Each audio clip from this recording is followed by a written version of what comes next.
Il pensait avoir enterré cette vérité il y a plus de 6 siècles. Mais une découverte dans les archives de Venise a tout changé. Un carnet oublié, une phrase effacée, et un secret si terrifiant que les musées refusent encore d'en parler. Ces objets n'étaient pas faits pour tuer, mais pour briser l'âme. Et si je vous disais que certains existent encore, cachés juste sous nos pieds?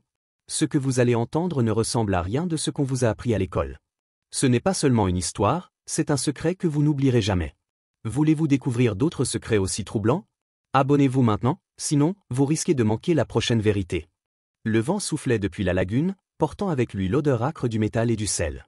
Dans une petite pièce sans fenêtre, éclairée seulement par la flamme vacillante d'une lampe à huile, un historien feuilletait un registre recouvert de poussière. Le cuir craquait sous ses doigts. Les lettres, presque effacées, semblaient écrites avec du sang séché. Au milieu des comptes, des dates et des noms d'hommes disparus, une phrase attira son regard. Les nouveaux colliers de fer fonctionnent à merveille. Il relut la ligne 3 fois. Puis une autre, il ne dorme plus. Il ne mange plus. Après 3 jours, il cesse de fuir. Son souffle se coupa. Ce n'était pas un simple document marchand. C'était la confession d'un bourreau. Le registre portait la signature d'un nom presque illisible, Marco Bellacor, marchand de Venise, 1347. Ce soir-là, dans les archives du monastère de San Giorgio, l'historien venait de réveiller un secret que 6 siècles d'histoire avaient tenté d'enterrer. Une rumeur courait depuis longtemps. Certains marchands d'esclaves utilisaient des instruments interdits, conçus non pas pour tuer, mais pour détruire lentement l'esprit humain. Mais personne n'en avait jamais retrouvé la preuve.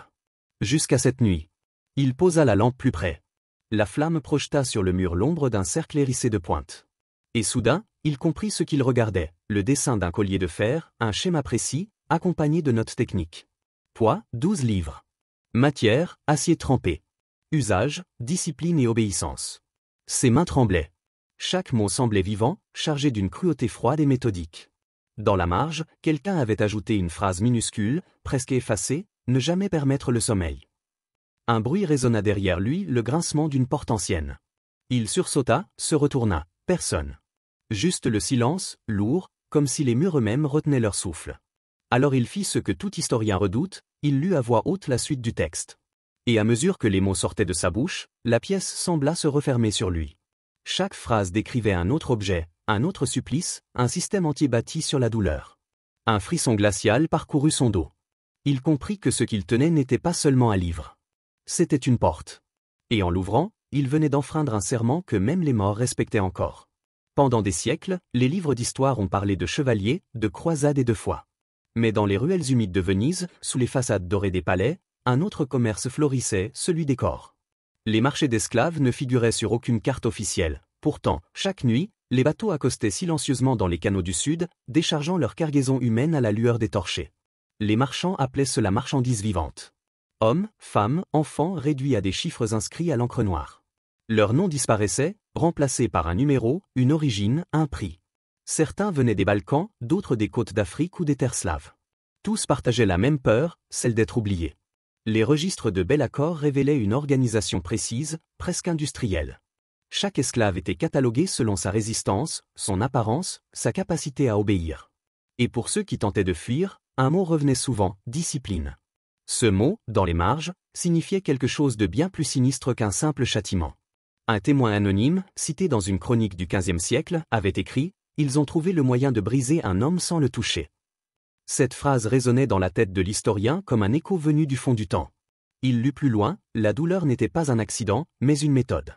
Une science du contrôle. Chaque outil, chaque pièce de métal, chaque clou avait une fonction psychologique. Empêcher le sommeil. Rendre la respiration douloureuse. Forcer la faim à devenir torture. Les marchands savaient qu'un corps qui souffre peut encore espérer. Mais un esprit brisé ne rêve plus. Dans un passage plus ancien encore, Bellacor notait « Nous avons cessé de punir pour commencer à dresser ». C'était la naissance d'un nouveau langage de la terreur où la technologie primitive se mêlait à une connaissance glaciale de l'âme humaine. L'historien sentit la honte le submerger.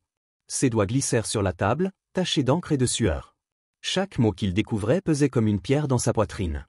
Et au fond de lui, une pensée s'imposa. S'il existait un collier de fer pour le corps, alors il devait bien exister un autre, invisible, forgé pour les esprits. Il tourna la page suivante. Sur le parchemin, un dessin fin, presque délicat, représentait un anneau de métal entouré de petites inscriptions. Mais plus il observait, plus l'image devenait insupportable. Ce n'était pas un bijou. C'était un instrument. Le texte, soigneusement tracé, décrivait sa fonction, collier du silence. Empêche le repos. Empêche la rébellion. Apprend la soumission. Le métal devait peser environ 6 kilos. À l'intérieur, 3 pointes orientées vers la gorge et la poitrine. Quand l'esclave tentait de s'allonger, les pointes pénétraient la peau. Quand il voulait manger, il devait lever la tête pour éviter de se blesser, et chaque bouchée devenait un acte de courage. Le narrateur sentit une nausée monter. Ce dispositif n'était pas conçu pour tuer. Il était conçu pour vivre avec la douleur. Chaque respiration, chaque mouvement, rappelait au prisonnier qu'il n'était plus un être humain, mais une propriété. Une note marginale, écrite d'une main nerveuse, ajoutait « Les sujets cessent de parler au 3e jour ». Certains sourient même, comme s'ils avaient accepté leur sort. Il ferma les yeux. Dans son esprit, il vit des silhouettes accroupies, leurs cous marqués de sang séché, les chaînes cliquetant doucement dans la nuit. Aucune plainte, aucun cri. Juste le bruit régulier du métal contre la peau. Dans les registres, Bellacore vantait la rentabilité du collier. Les esclaves, disait-il, devenaient dociles en une semaine. Leur regard s'éteint, mais le travail continue. Des mots d'une froideur presque inhumaine. L'historien se leva brusquement. La lampe vacilla, projetant sur le mur une ombre circulaire, comme un anneau brûlant suspendu dans l'air. Et soudain, il crut entendre un souffle, un murmure lointain, une voix cassée répétant « Ne dors pas. Ne dors pas ». Il recula d'un pas. Le livre se referma de lui-même, dans un bruit sec. Le silence retomba, épais, oppressant. Mais quelque chose avait changé dans la pièce, un frisson, une présence. Il comprit alors que ces objets n'étaient pas seulement des vestiges du passé. Ils étaient des cicatrices qui traversaient le temps, encore vivantes, encore affamées de mémoire. Et ce n'était que le premier des 3. Sous la couverture du registre, l'historien découvrit un petit carnet, relié par une ficelle noire. L'écriture y était tremblée, presque illisible, comme tracée dans la peur. Sur la première page, une phrase, brève, « Si quelqu'un lit ceci, qu'il se souvienne que j'ai existé ». Le nom en bas semblait être Matteo di Sal, daté de 1348. L'homme avait été l'un des esclaves de Bellacore. Chaque ligne racontait non pas la douleur du corps, mais la lente disparition de l'esprit.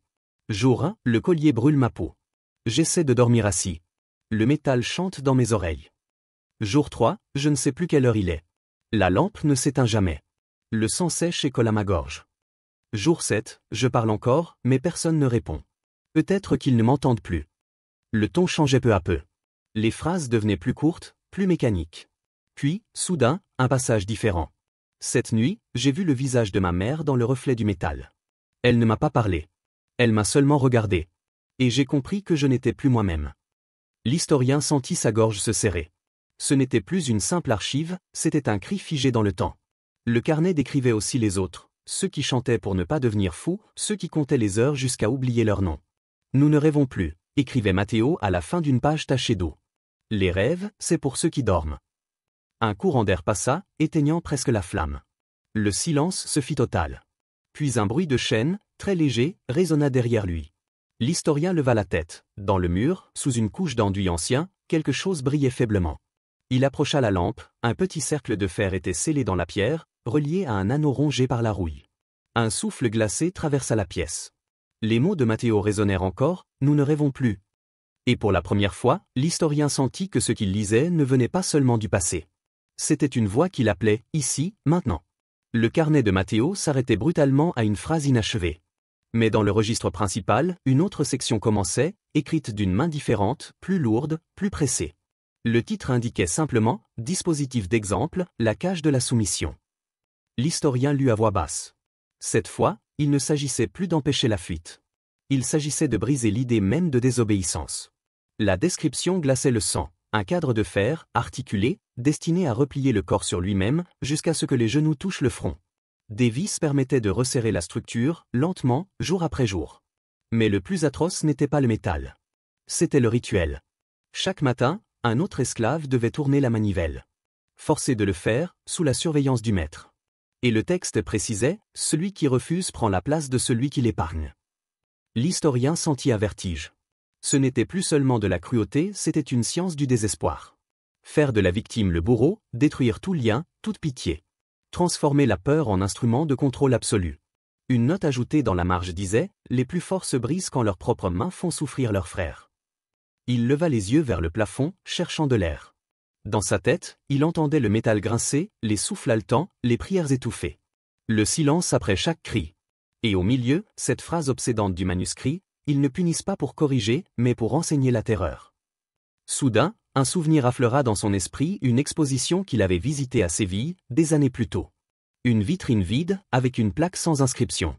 Le guide avait évité les questions, prétextant un manque d'informations. Et si cette vitrine n'était pas vide par hasard?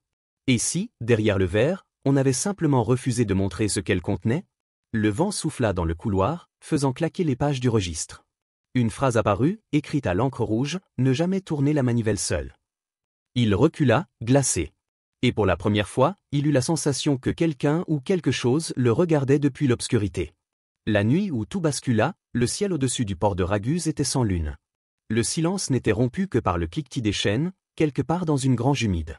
Parmi les silhouettes recroquevillées, un homme ne dormait pas. On l'appelait Youssouf ibn Malik, personne ne savait d'où il venait, seulement qu'il avait survécu plus longtemps que les autres. Ses poignets portaient encore les marques du collier de fer. Depuis 10 jours, il était enfermé dans la cage de la soumission. Son corps n'était plus qu'une douleur continue, ses os craquaient à chaque respiration. Mais dans son regard restait une étincelle, un éclat de calcul froid, presque tranquille. Le texte du registre racontait son histoire d'une manière inhabituelle, presque admirative, le sujet numéro 47 a cessé de crier. Il observe. Il attend. Youssouf avait compris la mécanique du piège. Chaque matin, 2 autres esclaves venaient resserrer la vis. 2 hommes que la peur avait vidés de toute volonté. Mais ce soir-là, au lieu de pleurer, il leur parla. Sa voix n'était qu'un souffle. « Si vous me tuez, demain, ce sera votre tour. Si vous m'aidez, cette cage deviendra la leur. » Un long silence suivit. Puis un des hommes hocha lentement la tête. Les mains tremblantes, ils dévissèrent le mécanisme au lieu de le serrer. La cage s'ouvrit dans un grincement si léger qu'il ressemblait à une prière. Youssouf se releva difficilement. Son dos saignait, ses jambes refusaient de le porter. Mais il prit un éclat de métal tombé au sol et le glissa dans sa paume. Un outil minuscule. Une chance.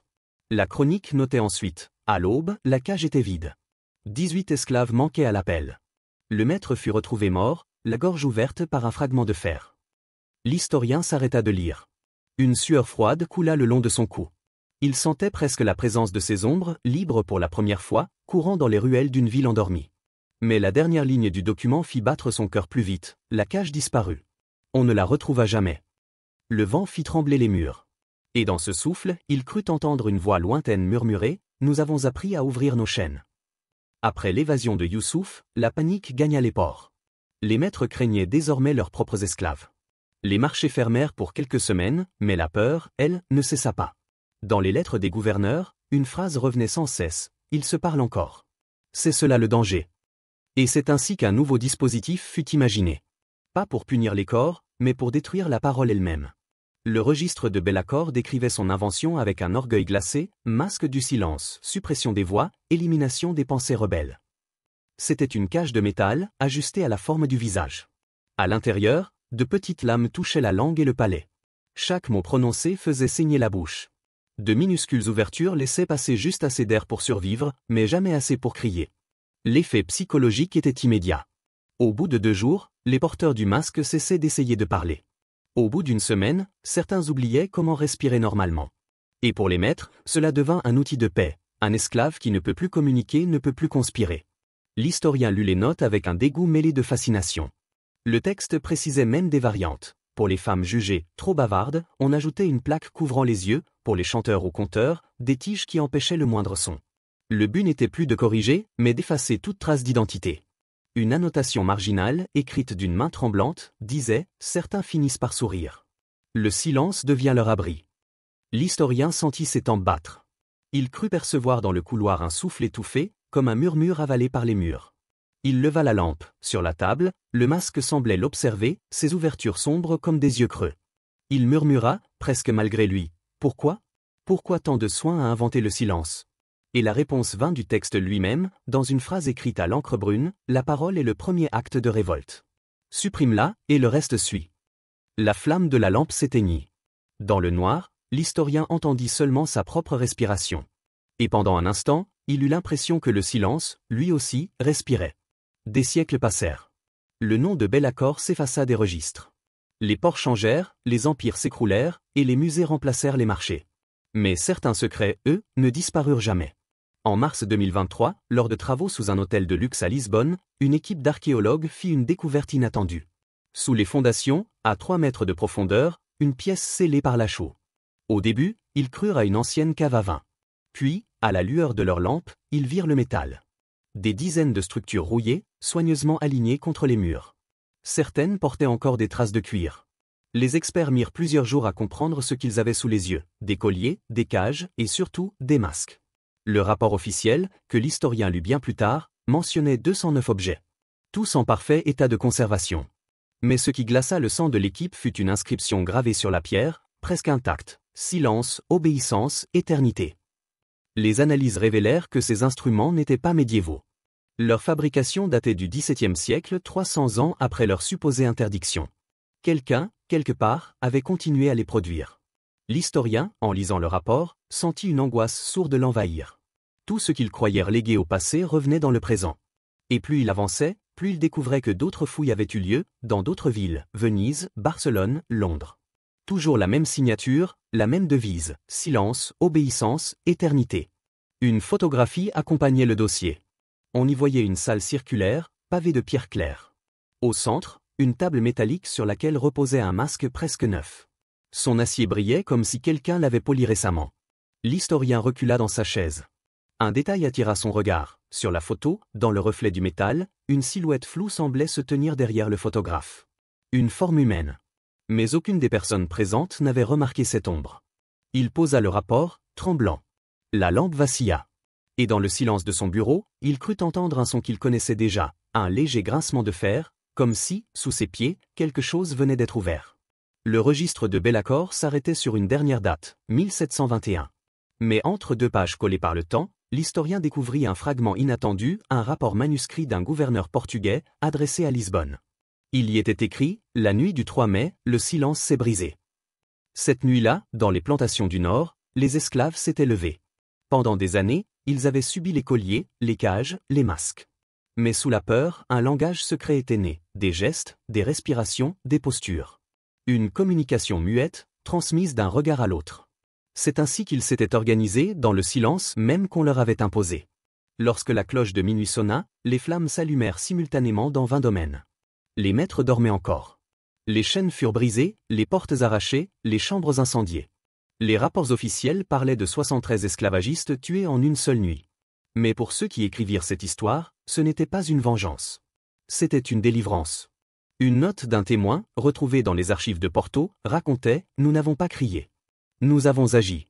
Nous avons détruit les instruments, un à un, jusqu'à ce que plus rien ne sonne. » Les autorités réagirent avec une brutalité implacable. 200 esclaves furent exécutés sur la place publique. Pour effacer leurs gestes, on brûla les corps, les maisons et les archives. Mais on ne reconstruisit jamais les dispositifs. Le coût, la peur, la honte, tout cela rendit l'esclavage improductif pendant des années. L'historien relut le rapport 3 fois.